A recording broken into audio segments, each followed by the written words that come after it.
Eight educational academy 07 के इस YouTube channel में आप सभी दर्शकों का बहुत बहुत स्वागत है।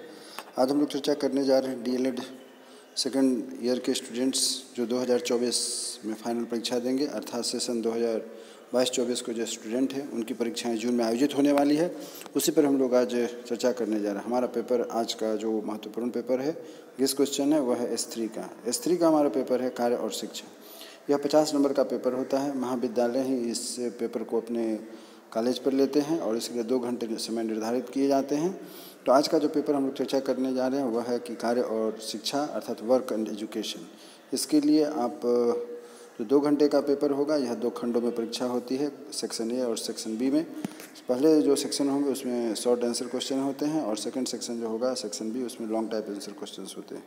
पहला प्रश्न यह है कि सामुदायिक सेवा से संबंधित गतिविधियों के प्रमुख बिंदुओं को लिखें। सामुदायिक सेवा से संबंधित गतिविधियों के प्रमुख बिंदुओं को लिखें। प्रश्न संख्या 2 है कि पर्यावरण जागरूकता से संबंधित गतिविधियों में कौन कौन से कार्य आते हैं। पर्यावरण जागरूकता से संबंधित गतिविधियों में कौन कौन से कार्य आते हैं। इसी प्रकार क्वेश्चन नंबर 3 आपका बन जाता है कि बोनसाई कैसे तैयार किया जाता है। तो क्वेश्चन नंबर 3 है बोनसाई कैसे तैयार किया जाता है।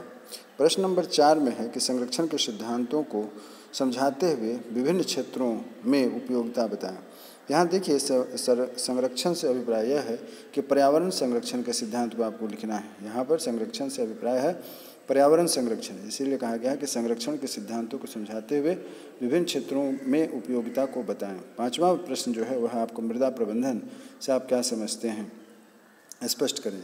मृदा प्रबंधन से अर्थात हो गया मिट्टी के कटाव को कैसे रोका जा सकता है, कैसे इसको उपयोगी बनाया जा सकता है, कैसे इसके उपाय किए जाएं जिससे कि मृदा प्रबंधन हो सके, मिट्टी का दुरुपयोग ना हो, मिट्टी का कटाव ना हो। इसी पर आपको इस प्रश्न के उत्तर तैयार करने हैं।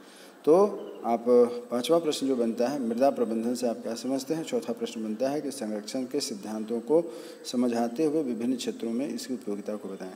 तो इस प्रकार आप देख रहे हैं कि खंड क अर्थात सेक्शन ए के 5 क्वेश्चन पूरे हो जाते हैं।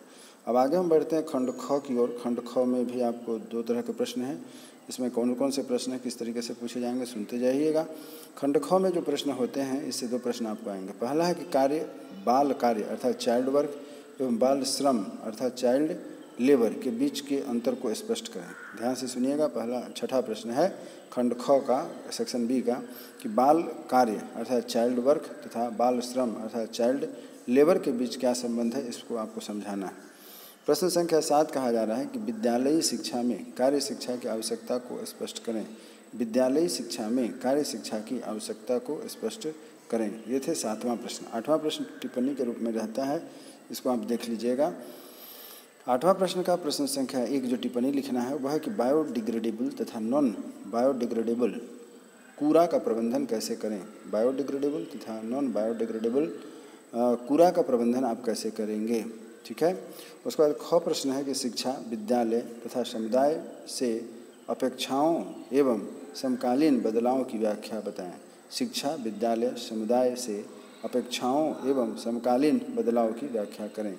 अर्थात यदि आप चाहते हैं शिक्षा में विद्यालय एवं समुदाय में किसी तरह की बदलाव हो जिससे कि उसका सही प्रभाव समाज पर पड़े, तो वैसी स्थिति में शिक्षा विद्यालय तथा समुदाय की अपेक्षाओं एवं समकालीन बदलावों की व्याख्या करें।